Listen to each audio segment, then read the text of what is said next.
Sa kalbo siya. Kalbo na rin ako. Sunod na si Kuya Ace, abangan nyo yan. Oo, amen. Nag-amen.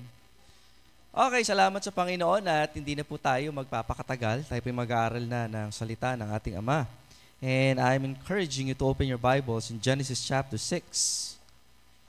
Genesis chapter 6, verses 9 hanggang verse 14. Genesis chapter 6, verse 9 hanggang verse 14. Yan, sa mga wala pong bit-bit, dala na Biblia, yan. Pwedeng paki-sharean. And yan, kung hindi, nandito naman po sa ating screen. Babasahin ko na lamang po at pakisundan nyo na lang ng inyong paningin. At ganito ang ating matutunghayan. Genesis chapter 6, verse 9. These are the generations of Noah. Noah was a just man and perfect in his generations. And Noah walked with God. Ang gandang statement nun, ano? In spite of craziness of the world, he maintained his integrity by walking with God. Tuloy po natin. And Noah begot 3 sons, Shem, Ham, and Japheth. The earth also was corrupt before God, and the earth was filled with violence. And God looked upon the earth, and behold, it was corrupt. For all flesh had corrupted his way upon the earth. And God said unto Noah, the end of all flesh come before me, for the earth is filled with violence through them. And behold, I will destroy them with the earth. So, prerogative ng Diyos na gunawin niya ang mundo kasi siya yung may-ari nito. Kahit na ayaw ng tao, pag ang tao hindi sumusunod sa Diyos, hindi ang tao masusunod, kundi ang Diyos. Tuloy natin sa 14. Here's the salvation. Make thee an ark of gopher wood. Rooms shall thou make in the ark, and shall pitch it within, without, with pitch. Tayo po'y manalangin. Panginoon, salamat po sa pagkabasa ng banal na salita. Father, as we study your word, open our hearts and our minds so that we may not just only to understand it, O Lord, but most specifically, to apply it in our daily lives. Father, we ask that you continue to guide us and may your Spirit move in our midst as we study your word. We give you all the glory and praise in the mighty name of Jesus. Amen and amen. Maaari na po tayo maupo. The reason for goodness in the life of Noah. The reason of goodness or for goodness in the life of Noah. Now, ang panahon po natin ngayon ay very, ano bang pwede i-describe sa panahon po natin ngayon? Magulo, sobrang gulo, napakagulo, magulong-magulo. Tama? And as much as we want to preach about the doom and gloom of this world, given na siya, kahit hindi mo i-preach eh. Mas maganda ang maririnig po natin sa panahon natin ngayon ay kung paano ang isang tao ay magkakaroon ng tinatawag po nating kaligtasan. Because if you're going to observe our world today, in any areas, delikado na eh. Morality, wala na. Masyado nang nagde-decline ang morality na meron po tayo. Tama? Kamakailan lang, naglabas uli sila ng survey, tumataas na naman ang teenage pregnancy. Okay? Teenage pregnancy is somehow equivalent din ng tinatawag po nating problem, which is abortion. Okay? And many problems na nararanasan ng mundong ito, it's because of sin. Tama? Kaya hindi na magtatagal ang mundong ito. Even in the geographical or geological situation ng mundo natin, ala na, sira na yung ozone layer. Di ba? Yung init ng panahon ngayon, di na normal. Yung ang tag-ulan na dapat ina-expect natin sa ganitong buwan, hindi na gano'n ang sitwasyon. Tama? It's very abnormal, ika nga. So, hindi lang tao yung abnormal, pati yung sitwasyon ng mundo, abnormal na rin siya. Sabi mo sa katabi mo, abnormal. Yung sitwasyon. Baka mamaya, pekalaway may abnormal. Hindi ho ganon, ha? Sabi yung mundo natin ngayon. So, whether or not we preach doom and gloom preachings, hindi mo na kinakailangan kasi nga it's very obvious. Kaliwat kanan ng gera, di ba? Yung famine na matagal ng, alam mo yan, problema na gustong solusyonan ng sino mang taong tumatakbo sa Miss Universe, hindi pa rin nasusolusyonan up to now. Tama? Now, kung titignan po natin, itong Genesis chapter 6, it is the first of the history na nagunaw ang mundo. Okay? Why? Because of the sin, because of the violence, because of the disobedience of the creation. Tandaan po niyo, ulitin ko po ito ha, wala tayong karapatan na magalit sa Diyos, magreklamo, etc. Kung ano man ang gawin niya sa mundo, bakit? Ang Diyos ang nagmay-ari nito. Tama? Ang magagawa lang natin ay alamin ang kalooban ng Diyos at sundin yung kalooban ng Diyos. So ngayon, kung mananampalataya ka na kay Kristo, dapat ang buhay mo, again, dinededicate mo sa paghanap ng kalooban ng Diyos. Your goal is not to become a good person. Your goal is to follow God's will. Siyempre, equivalent yan para maging mabuti. Pero sabi ko nga, ang pinaka-main reason for us kung bakit nakukuha or nakikita yung goodness sa'yo, because you are not good. Hindi dahil mabuti ka. In fact, walang anumang kabutihan sa iyo. In colleges today, ituturo sa inyo na hindi, natural sa tao pagiging mabuti. No, it's not.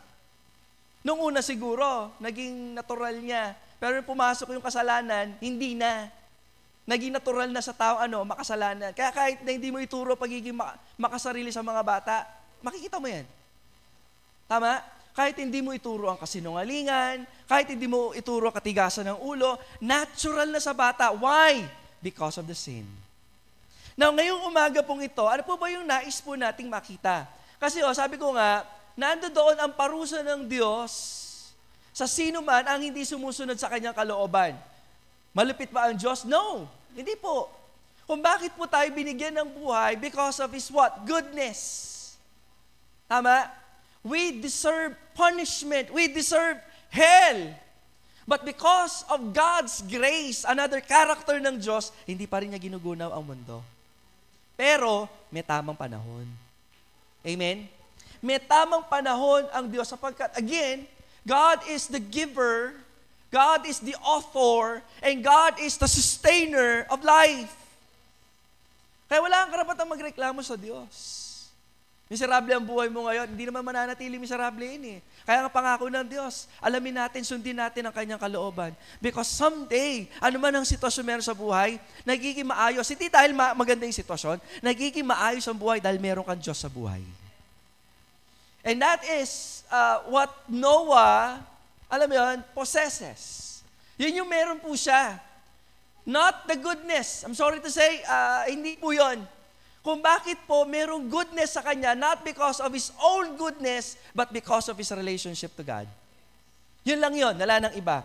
Now let us check. Tingnan nga po natin. So the problem is, sabi sa verse 5 kasi ganito. Okay, sa verse 5. Genesis chapter 6 verse 5. And God saw that the wickedness of man was great in the earth. By the way, ano nga uli yung dispensation na to? Ano yung inuutos ng Diyos sa tao? Sumunod lang sila sa Panginoon. Napakasimple. Diba? Huwag silang gagawa ng kasamaan. Right and wrong na lang eh. Kaso nga lang, every imagination, tingnan po natin ha, and that every imagination of the thoughts of his heart was only evil continually. Grabe, no? Sabi dyan, ang lahat ng maisip nila, wow. In fact, hindi lamang evil eh. Di ba?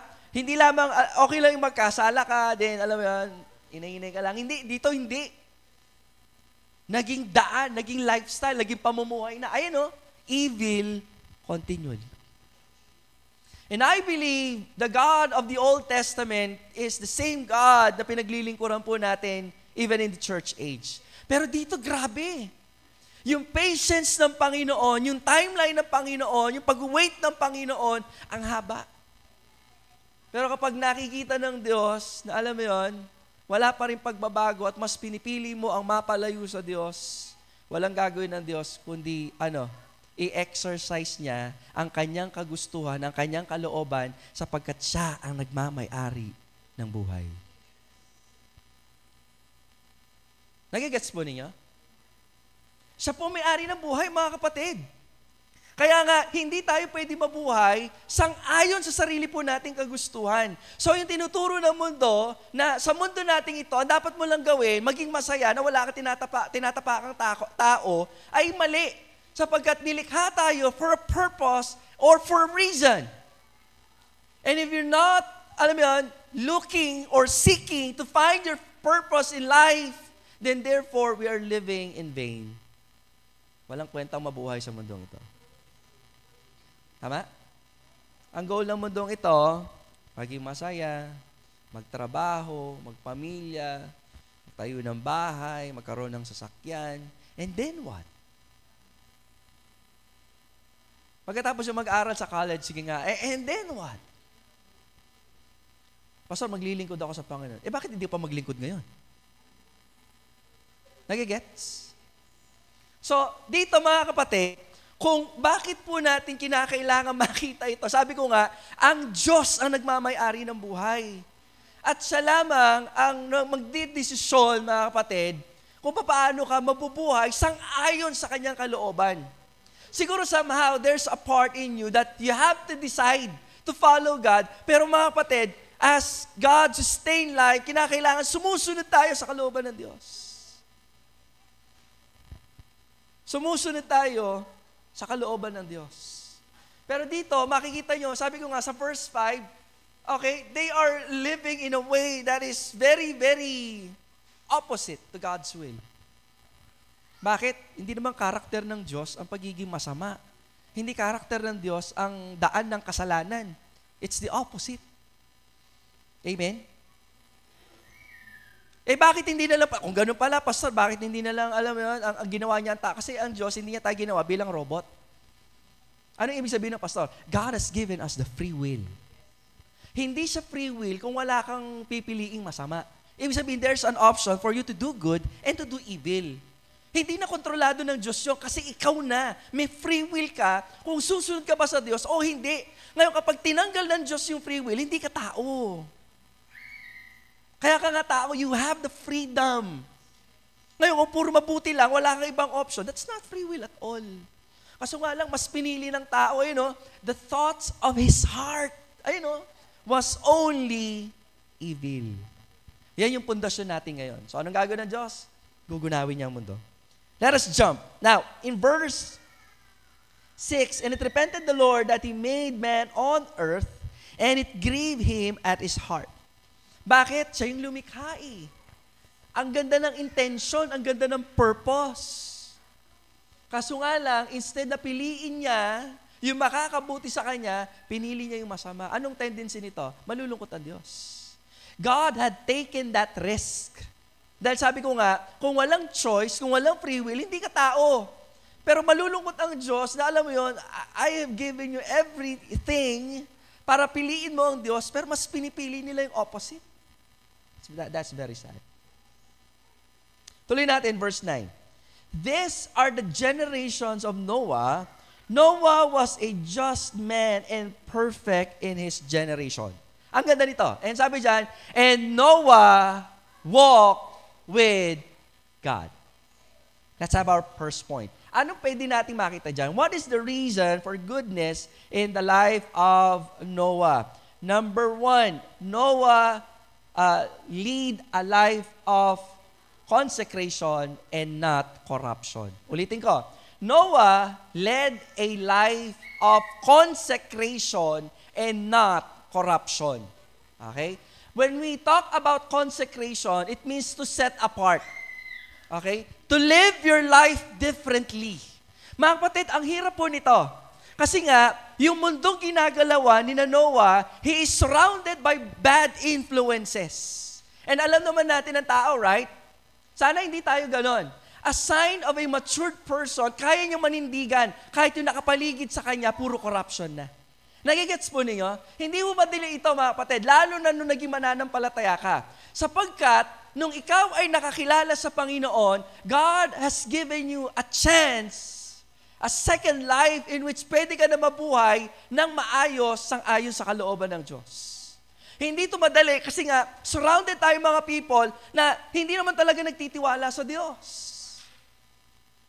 I'm sorry to say, many people will say na, alam mo yun, lahat tayo anak ng Diyos. I'm sorry, that's not true. We are the children of God in creation, but the moment sin entered into the world, nahiwalay tayo sa Diyos. The relationship had been severed, naputol. Tingnan nga natin, John chapter 8, verse 44. Tingnan natin. Para at least magkaroon lang tayo ng foundation, backdrop, okay? Genesis. John chapter 8, verse 44. Sabi dito, ganito. Okay, John chapter 8, verse 44. Yan. Ang sabi dyan, si Jesus ang nagsasabi dito, Ye are of your father, the devil. Ang pangit naman yatang pakinggan ito, ano? Parang ang sakit pakinggan. Yung anak ka ng tatay mo, medyo okay pa yun eh. Pero yung anak ka ng diablo, di yata magandang pakinggan to. Tama? Sige nga, tingnan mo katabi mo, sabi mo, anak ka ng diablo. Asa ka ganun ka. Di ba? Ayun, ye are your father of the devil, and the lust of the father ye will do. When we say lust, sinusunod mo yung gusto mo. Sinusunod mo yung trip mo. Every imagination of the heart, sabi ng Genesis chapter 6, is just like that. Why? Because sin entered into the world. Then sabi dyan, he was a murderer from the beginning and abode not in the truth because there is no truth in him. Tama? So the first murder, nasa Genesis, sino nitulak yan? Satanas. Through Cain. Ano pa? Because there's no truth in him. Naalala nyo, nung kinausap ni Adan si Eva? Tama? He twisted the truth. Diba? Hindi man directly lie, but somehow, Eve chooses, alam yan, to hear half-truth. Half-truth is not truth at all. Amen? Tuloy pa natin. He speaketh of his own, for he is a liar and the father of it. So, hindi ho lahat ng tao ay anak ng Diyos, according to the Lord Jesus. So ngayon, kapag sumampalataya ka dun sa finished work of Christ because you understand your sin, magiging Kristiyano ka, hindi dahil takot ka sa impyerno, hindi dahil may reward sa langit, hindi yun ang reason na pagtanggap. Ang reason kung bakit ka tatanggap, dahil nakita mo yung kasalanan at si Jesus lang ang tanging pambayad, kabayaran ng iyong kasalanan. Let's jump. John chapter 1 verse 12. Okay, John chapter 1 verse 12. Tingnan nga po natin. Kanina sabi ko, hindi lahat ng tao anak ng Diyos. So ngayon, kapag naiintindihan mo yung ginawa ni Kristo, okay, binigay ng Ama ang kanyang anak para ikaw ay sumampalataya. Kasi kahit anong buti ang gawin mo, hindi yan sapat. Ang kailangan ng Diyos, perpektong kabanalan. At ang nakagawa lang ng perpektong kabanalan, buhay na banal ay walang iba kundi si Kristo. Kaya nga may kakayanan po tayong maging mabuti sa pamamagitan niya. Remember, lahat ng naging lahi ni Adan, pumasok ang kasalanan. Now, Jesus Christ, hindi siya lahi ni Adan. Okay? Amen? Siya po ay pinagli sa Espiritu. So therefore, wala po siyang naman ng kasalanan.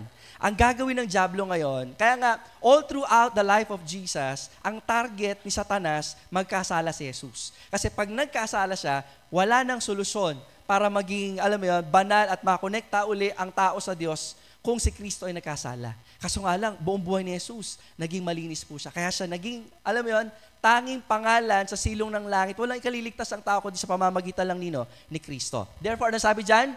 But as many as receive Him. Okay? Tumanggap. Ano yung tinanggap? Hindi yung pangalan, kundi yung ginawa ng Panginoong Jesus. Kasi yung pangalan niya, yun yung pamumuhay niya. Jesus means what? Savior. Christ means anointed.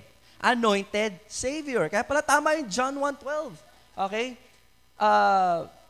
But as many as received Him, to them gave He power to become, notice, To become the sons of God. Tingnan natin sa Tagalog. Tingnan natin sa Tagalog. Ang sabi sa Tagalog, ganito.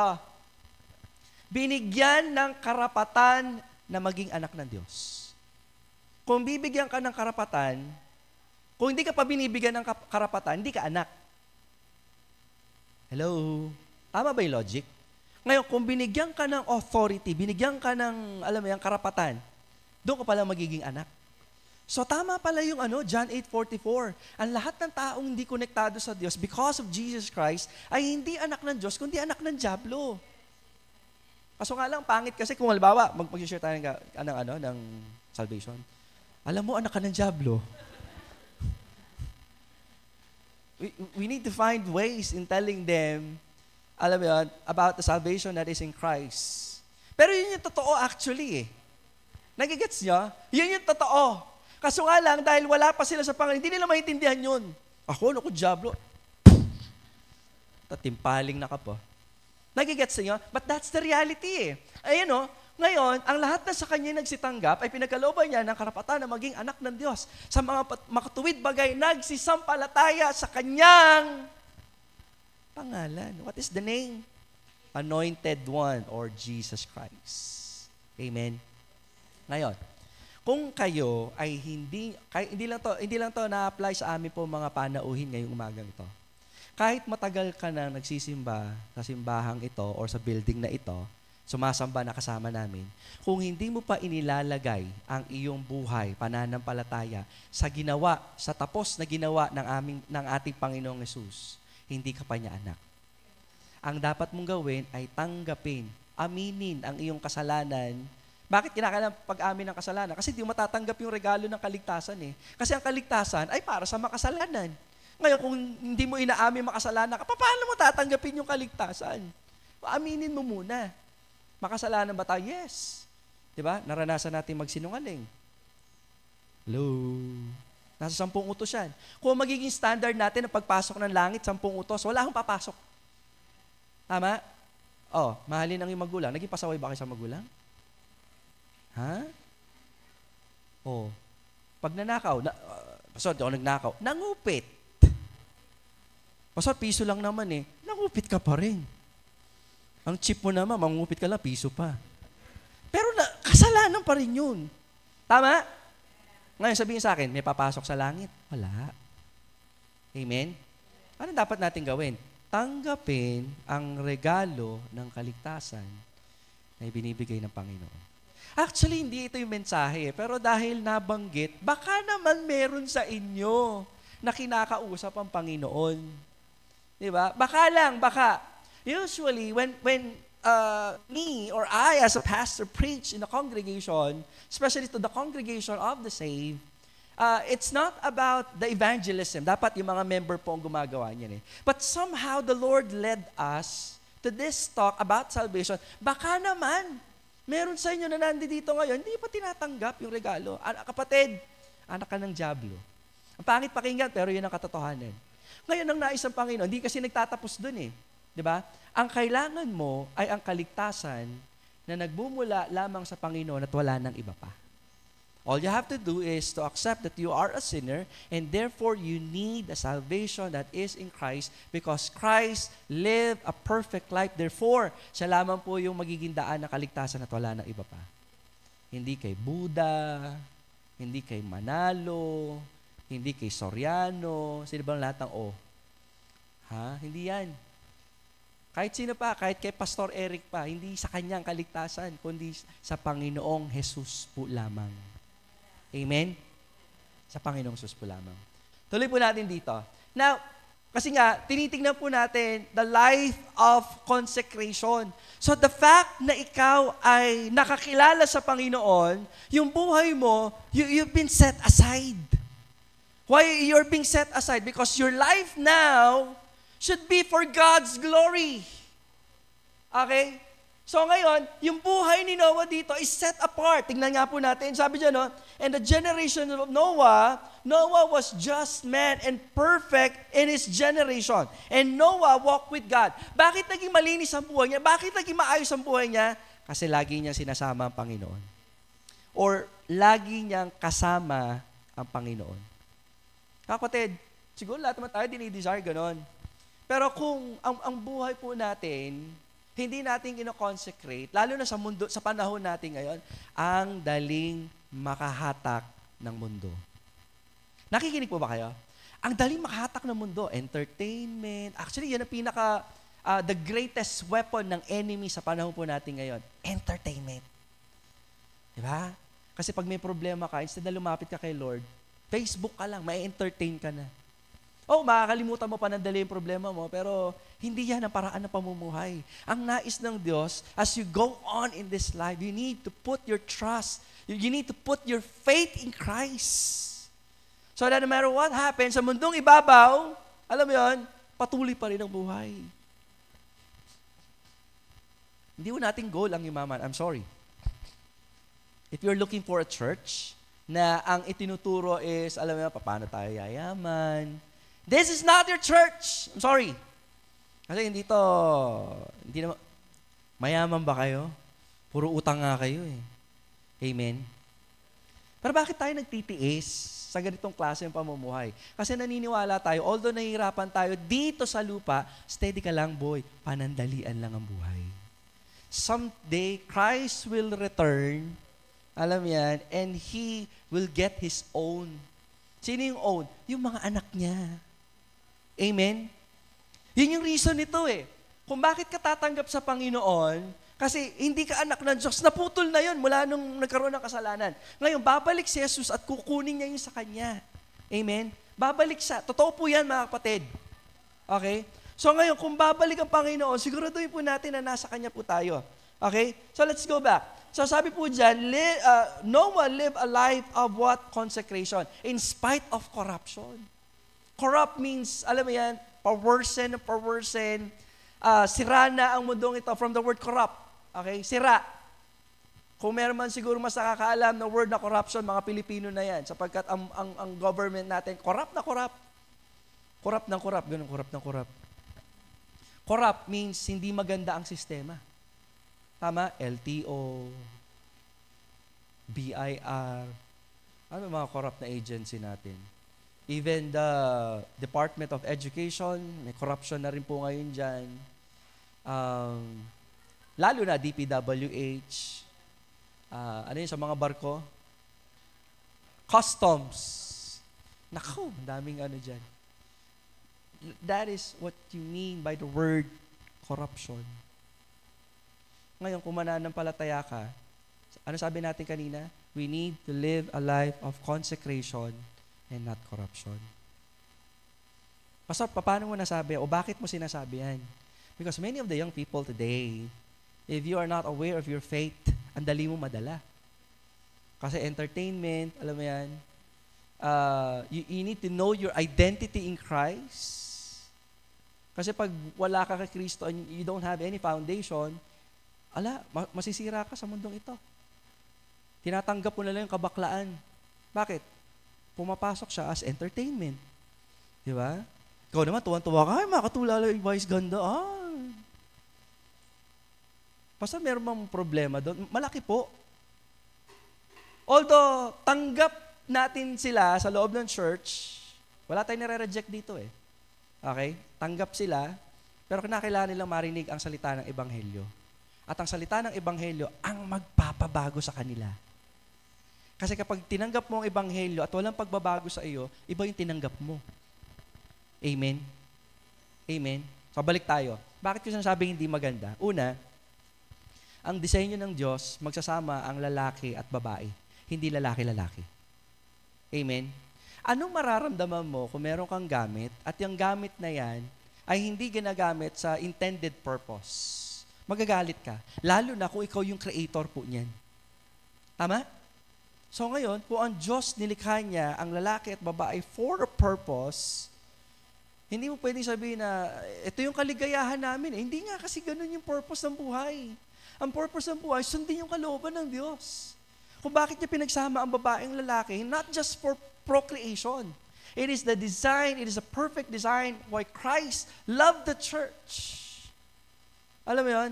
Sapagkat, nabubuhay na tayo kasi sabi ko nga kanina, corruption. Kaya kung may mga kabataan ho ngayon dito na nalilito pa rin kayo up to now sa gender mo, tumingin ka lang sa pagitan ng dalawang hita mo, makikita mo.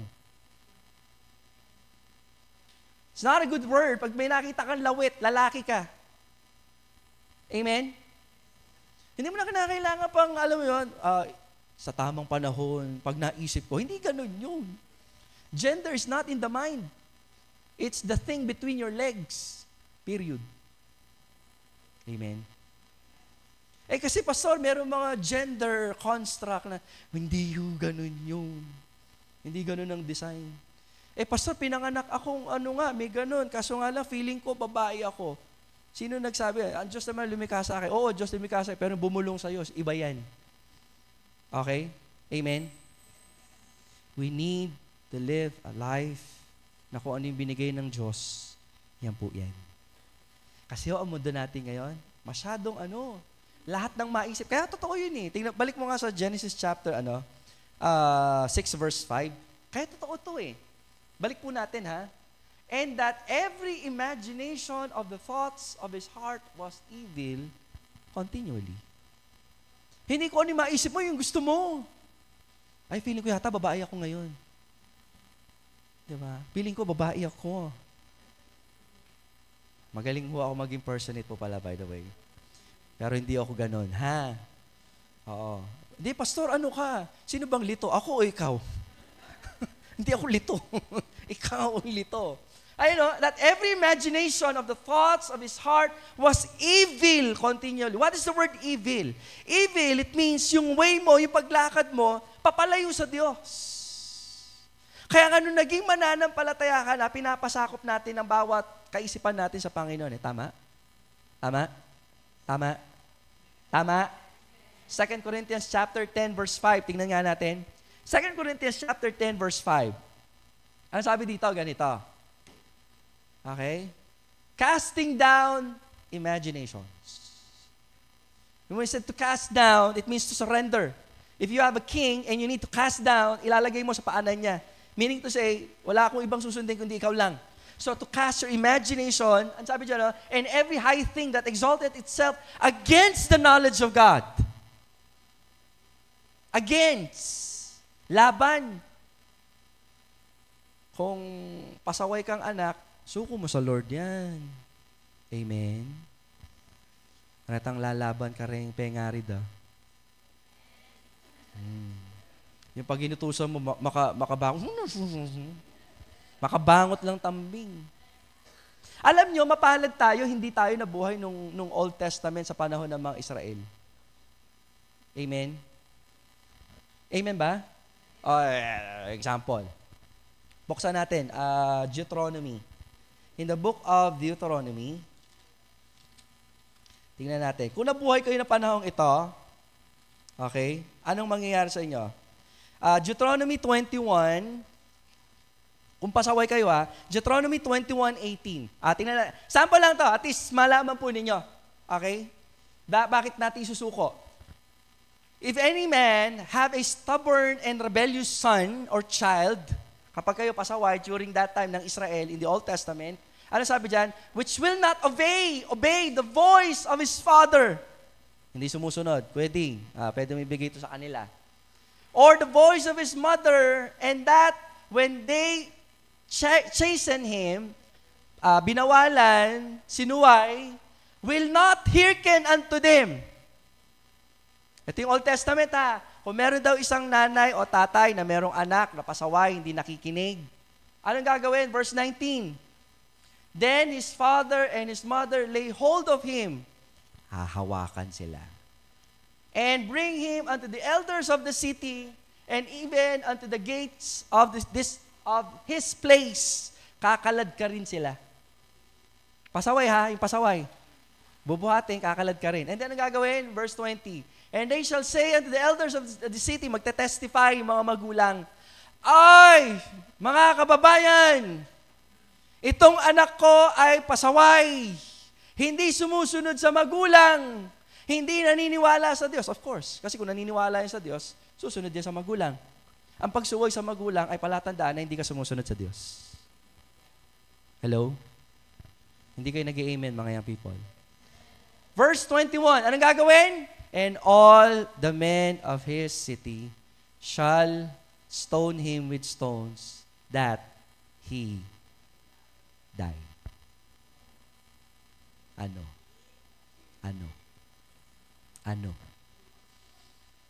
Ang take note hindi sila nakapatay, hindi. Matigas ang ulo. So pag matigas ang ulo, kalad-karan din. Gawa kang senaryo. Tapos, ibo-broadcast. Itong anak ko, pasaway. Anong gagawin? Pasaway ka. Kuha sila ng bato. Babatoy ng gawa. Napaka-brutal kung isipin. Tama? Pero, nagpapakilala yan ng mga tagasunod ng Diyos, sinusunod nila ang Diyos, ay sumusunod sila sa kabanalan at kabutihan. Kasi ayaw ng Diyos ng kukonting kasalanan ang namumutawi sa buhay ng mga tagasunod ng Diyos. Hindi ba para napaka-brutal ng Diyos? Hindi, dahil sabi ko kanina, sino nagmamay-ari ng buhay? Ang Diyos. Siya lamang ang kukuha nito sa takdang oras at paraan na gugustuhin niya. Kung ito yung paraan para, alam mo yan, kunin ang buhay, yan ay kaparusahan ng Diyos. Magagalit kayo? It's injustice. Bakit? Ikaw may-ari ng buhay? Ba't ka nagagalit? Nagigets?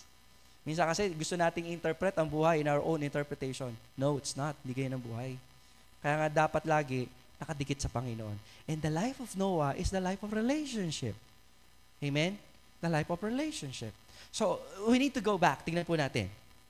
Okay? So, the first point will be, sabi ko nga po kanina, Noah led a life of what? Consecration. A life of consecration and not corruption. So, dapat po nating maintindihan yan. So, bilang isang mananampalataya, we need to separate our lives. Kaya pala, nung naging mananampalataya ka, anong tawag sa'yo? KJ. Tama? Kasi nga iba na yung buhay mo eh. Dati pag niyakaw, pray! Inom-inom tayo, pray! Happy-happy! Kung ikaw, Kristiyano ka, dapat consecrated yung buhay. Consecrated and not corrupted. Amen? Alam ka naman, Kristiyano ka, pray! Inom ka. Sige, pray! I love that! Pwede ba yan? Sarap mong intog sa kilik. Ano? Tama? So, kapag Kristiyano ka, consecrated. And sometimes, it is interpreted as KJ. Kaya huwag kayong malulungkot. Kapag kayo, papunta kayong prayer meeting, ano sabi? Father! Ha! Bless mo kami, habang miminom kami. Ikaw naman, huwag kang malungkot. Parang, kakanyananda ako. Okay lang yun. Kasi di nila naiintindihan yun. Ganyan po yung buhay ni Noah, mga kapatid. Nanatili siyang matatag. Siya na lang mag-isa eh. Take note ha, generation ang tinutukoy. Everybody is evil and they're doing that and Noah standing his ground. Hindi, dapat sa Panginoon tayo. Ganun yung buhay. Tapos ikaw nalulungkot ka. Ba't ka malulungkot? Ang pwedeng malungkot, yung taong wala sa Diyos. Yung taong malayo sa Diyos. Ngayon, kung may Diyos ka, malungkot ka, may problema ho tayo dyan. Amen? Amen? Sabi mo sa katabi mo, huwag kang malungkot. Sabi mo, huwag kang malungkot. Huwag kang malungkot.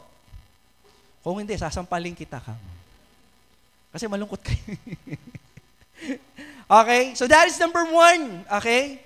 The reason for goodness in Noah's life, because he know his relationship to God. And he's standing on his ground. Even if corruption is very rampant during that time, ano ginawa niya sa buhay niya? Kinonsecrate niya, sineparate niya. Alam niya kung ano yung pamumuhay niya. Hindi siya naiinggit. Yung mayaman kayo, sige, bahala kayo dyan. Sa inyo lahat ng kayamanan sa mundo. Basta ako patuloy ako maglilingkod sa Lord. Amen? Kaya nga, yung saya ng buhay na mananampalataya, hindi yung may natatanggap ka lang na blessing, hindi yun eh. In spite of the hardships in life, you understand that God is with you. Ganun ba yung buhay ni Noah? Yes. And Noah walked with God. Sounds like Joseph, ano? Amen? Amen? Sounds like Job. Amen? Sounds like Daniel. Amen? Wala silang pakialam. Kahit sila lang ang naglalakad mag-isa. Mahalaga, kasama nila ang Diyos. Pangalawa na kinakailangan natin maintindihan, Noah learned patience in spite of hardships. Noah learned patience in spite of hardship. But you have to note, mga kapatid, natutunan niya yung patience hindi dahil may obstacle lang. May patience po siya because, alam mo yun, founded, strong, malalim na yung ugat niya sa Lord. Amen? Tingnan nga natin, ha? Bakit? Ano bang meron sa taong ito? If you will notice, tingnan po natin, verse 14. Okay? Sabi dyan, make thee an ark of gopher wood, rooms that thou shalt make in the ark, and shall pitch it within and without pitch. Ano yung gagawin ng Diyos? Gugunawin niya yung mundo. Take note, madalas marinig to Hindi pauulanin ng Diyos, kundi palulubugin ng Diyos ang mundo. Kasi kung ulan-ulan lang, hindi, Pero bakit nagkaroon ng patience? Tingnan natin Una, gagawa siya ng ark. Hindi lang siya bangka. Actually, it's a 3-story building. Kung makita yung Maxim, 4-story. Pero yung gagawin ni Noah, 3-story. Wala pang semento nun. Mano-mano, kahoy. Hindi ko bumili si Noah. Salwa na po. Ako po yung Noah. Ano gagawin niya? Puputol siya ng kahoy. Okay, sa gubat. Tapos bababa niya. Tapos he will build an ark. It takes a lot of patience. Kung Kristiyano ka, dapat pasensyoso ka. Diba? Hey, Lord naman. Ano papagawa, no? Sakiting maglagari. Sakiting mangatam. Nag-gets niyo? Mamaya, may Kristiyano dito, Kristiyano ka na, pero ang dami mo reklamo. Diba? Hello?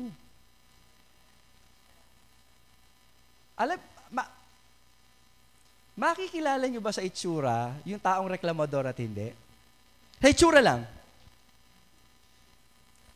Hindi. Actually, may mga taong magaling mandaya. Makikita yun sa attitude. Matetest yan sa bawat sitwasyon na pinagdadaanan po ninyo.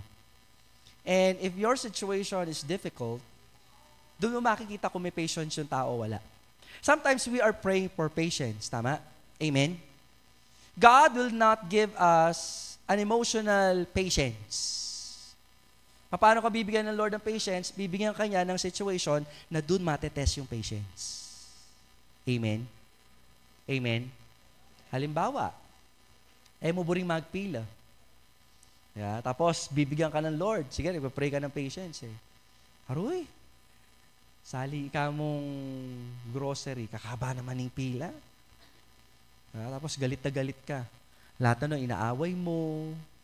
Diba? May papansin na, digso, mangit niya mo bigla. Tipong gano'n. Nagigets po ninyo? So, all of us, as a believer in Christ, we need that patience. Ano pa?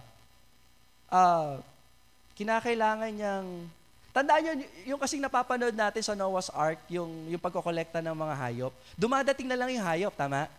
But actually, hindi yung case. Siya po maghahanap sa mga hayop. Ilan yung hayop? Ilang pair? 2. 2 lang? 2 kapag marumi. 7 pair pag malinis. Uy. Kasi nakita, 2. Hindi po. 7 pair kapag malinis, 2 pair pag marumi. Ngayon, iba pa yung mga ibon. Ang ibon, nakokolektahin niya na pair, 7 pairs din po yan. Bakit yung sinasabi? It will take a lot of patience to do that. Tama? Tama? Ito pa. Talking about patience. Patience about what? Patience with those people na nakapaligid sa Kanya. Nakakidin, mamukpok yan. At dumalang tao, ninani mo ni? Inani yan. Even though hindi ho trabaho ni Noah ang mag-preach.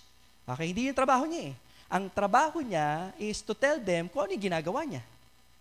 In a way, kumbaga parang preaching, pero hindi trabaho yung preaching. Kaya nga sa sharing of gospel, hindi mo trabaho na kulitin yung ibang tao para maniwala sila sa pinaniniwalaan mo. Hindi na trabaho natin. Kundi trabaho natin, ano ba yung meron?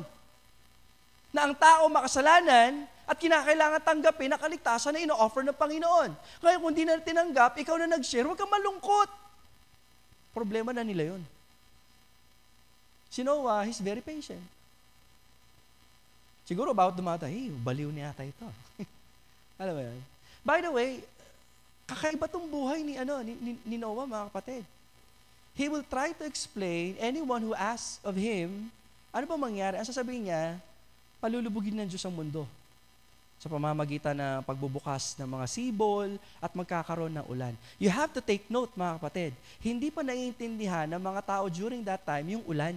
Kasi wala pang ulan during that time. Genesis chapter 2 verse 6. Tingnan nga natin. Genesis chapter 2 verse 6.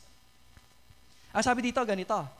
But there went up a mist from the earth and watered the whole face of the ground. Verse 5. Sabi ng verse 5, and every plant of the field before it was in the earth, and every herb of the field before it grew, for the Lord God had not caused it to rain upon the earth. Hindi pa umuulan noon. How would you tell people somehow na hindi pa nila na-experience ang umuulan? Amen? Eto pa. Anong gagawin niya nga uli? Anong gagawin ni Noah? Anong pinapagawa ng Diyos kay Noah? Ark. Ano na yung ark? Sa mga mahilig sa science dito, di ba? Ang mundo before the pre-flood, naniniwala sila, ang mundo ay isang buong landmass lang called the Pangea. Naalala niya? Yung iba tumatango. Very good. Gusto ko yan. Pangea, isang buong mass of land. Hindi pa pulo-pulo. Wala pa nun. Wala pang pulo-pulo nun. Ba't mo kailangan ng Pangea? Saan ka pupunta? Ba't mo kailangan ng alam mo yun? Hindi na magigets yun.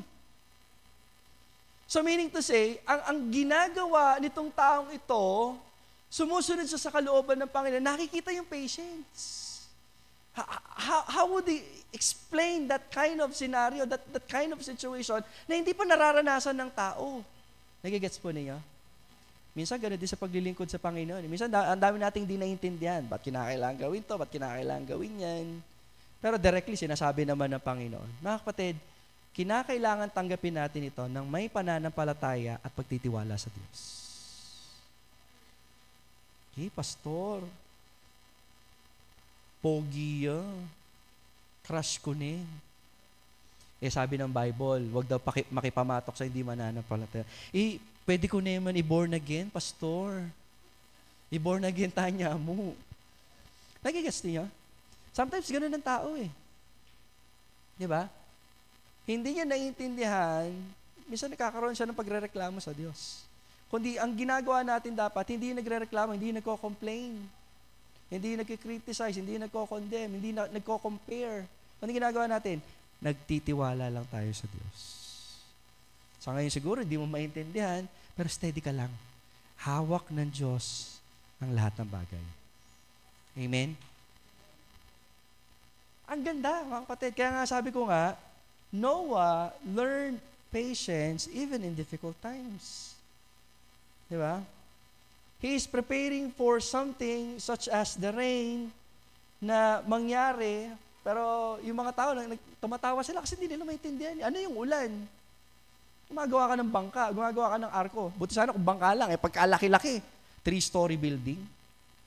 And take note, ilang taon si Noah? 600 years old. By the way, iba yung age nila during that time.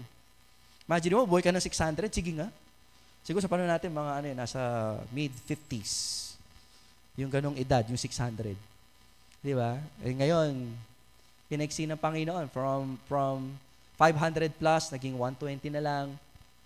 Tapos, yung nasa Book of Psalm tayo, ilan na lang daw? 70 na lang.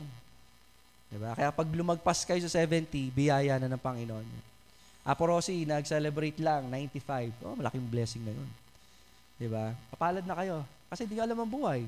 Si Kuya Jay nga, binigay lang sa kanya ng Lord, 35, kalahati lang Hindi natin alam ang buhay Tama? Kaya hanggat may lakas pa kayo, wag mo nang gawing joke ang buhay mo. Huwag ka na magpabudol, huwag ka na magpa-scam sa mundong ito. Nakala mo mahaba ang buhay. Hindi ho. Kaya nga ang buhay natin lagi nakasalalay sa relasyon at sa paglilingkod natin sa Diyos. Just like Noah. His relationship to God is the basis kung bakit siya nagtitiis. Kasi kung walang Panginoon to, paano magtitiis yan? Tama? Amen? So, ganun nakikita. Okay? Sa ganun paraan, makikita ang totoong pamumuhay ng taong ito. Number 3 and last. Di tayo magwawakas. Number 3. Noah lived a life of faith. Noah lived a life of faith. Ito ang ganda nito. Kung bakit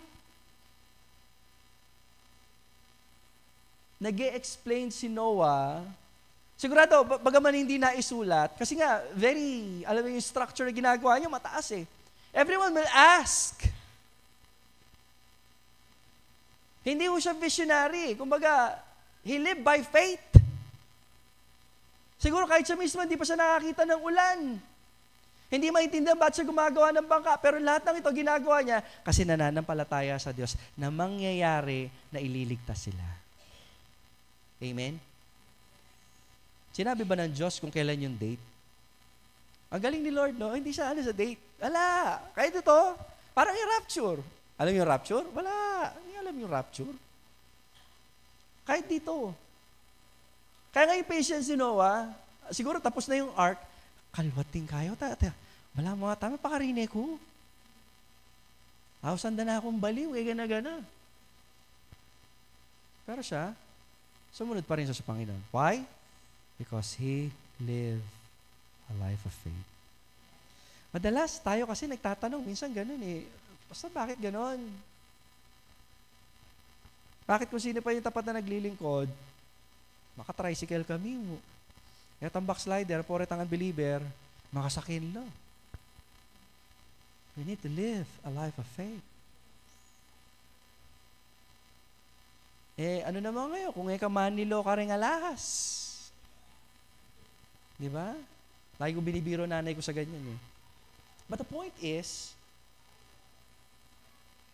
kung bakit tayo dapat mamuhay na nananampalataya sa Panginoon, not because of the material stuff. Uy. Amen?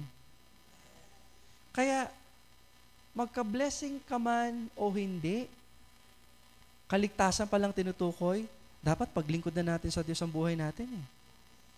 Nagigets niyo? Ngayon, kung may idinadagdag, ayan, meron ka ng relo, hindi na tricycle yung hawa mo, siguro owner type jeep, mga tipong gano'n.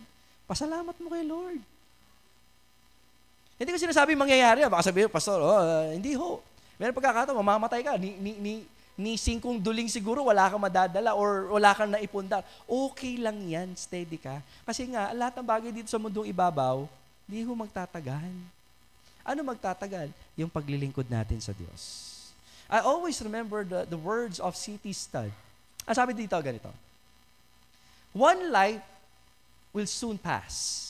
What's done for Christ will last. Lahat ng bagay na, alam mo yun, naipundar o lahat ng pangyayaring gusto mo siguro sa mundong ibabaw, mawawala lahat yan eh. So everything na naipundar mo, di ba, siguro gamitin natin sa paraan na paano natin may paglilingkod sa Diyos. Kaya nga panalangin ko sa mga natin, sana may yumaman sa inyo for the reason na para at least masustentuhan yung pangangailangan sa gawain ng Panginoon. Hindi para may yumaman, hindi yun. Kagaya niya, magkakaroon tayo ng Bread for Life, wala tayong pan-t-shirt, kung mayaman na kayo, Pastor, ako na magpo-provide. Yung tipong nag-aaway-aaway pa kayo kasi gusto mo ikaw yung magpo-provide. Alam mo yun? Hindi naman sa punto na porque hindi ka natawag, mag-backslide. Hindi yung ganun. Yung sabihin, para bang lahat talagang, pinapangarap na talagang makatulong sa gawain ng Panginoon. Yung magandang paglilingkod. And if you want that, then therefore, you're welcome in this church. Simple lamang ang mga taga-San Juan, Amen? Simple lang tayo. Mga simpleng gwapo't magaganda lang kami. Mga gwapo't maganda na walang pera sa bulsa. Pero masaya ang buhay sapagkat nasa Panginoon. Hindi kami mayaman, hindi rin kami sikat. At hindi rin kami nagpapasikat. Gusto namin maging sikat si Kristo lang at wala nang iba. Doon lang, masaya na tayo. Tama? Yung pakainin mo lang ng pizza to mga to, tuwan-tuwa na yan. Kala mo nanalo sa loto eh, no? Tapos may pahabol, may coke, busog na busog. Langit or heaven ang feeling. Ganun lang kasimple ang buhay. Alam mo yun, ba't tayo naghahanap ng mga bagay na pwede magpa-stress sa atin? Mamuhay tayo ng simple na lumalakad na kasama ng Panginoon. Mahirap, pero okay lang, basta kasama ng Panginoon. Just like Noah, okay? Noah led a life of consecration. Noah learned patience, and Noah lived a life of faith. I believe, ito yung panahon na malapit na ang pagbabalik ng Panginoon, and God is reminding us, Nak, it's about time you need to be serious in your faith. Amen? And if you are somehow our guest today, yun yung kahilingan namin. Hindi namin hiling na maging member ka sa church na to. No! Ang hiling namin una sa lahat, makilala mo ang Panginoon. Member ka nga dito, wala ka namang relationship kay God, wala rin kwenta yun. Ano dapat mo gawin? Tanggapin mo muna ang regalo ng kaligtasan. Then if you decide to join us, then welcome to the club, welcome to the church, welcome to the family. Diba? Or if you decide na maki-join sa ibang church, okay lang yan. We will pray for you. We will support you. But first, ang gusto lang namin maintindihan mo sa aming mga bisita, makakilala nyo ang kaligtasan na nagmumula sa Panginoon. Masaya ang buhay na nasa Panginoon. Tayo po lahat ay tumayo, tayo po ay manalangin. Tayo po ay manalangin. Tayo lahat ay yumuko, pumikit. Tayo pasalamat sa Diyos. Muli, Ama, kami po ay nagpapasalamat. Ama, salamat po sa regalo ng kaligtasan. Ito po yung dahilan kung bakit po kami mananatiling masaya sa kabila ng mga pagsubok sa buhay. Ito po yung dahilan kung bakit kami ay nananampalataya, bagaman maraming bagay sa mundong ito, the reality that they have, but the reality that we have, Lord, ay nanggagaling po sa inyo. Sa pamamagitan ng pananampalataya, nakikita po namin ng malinaw.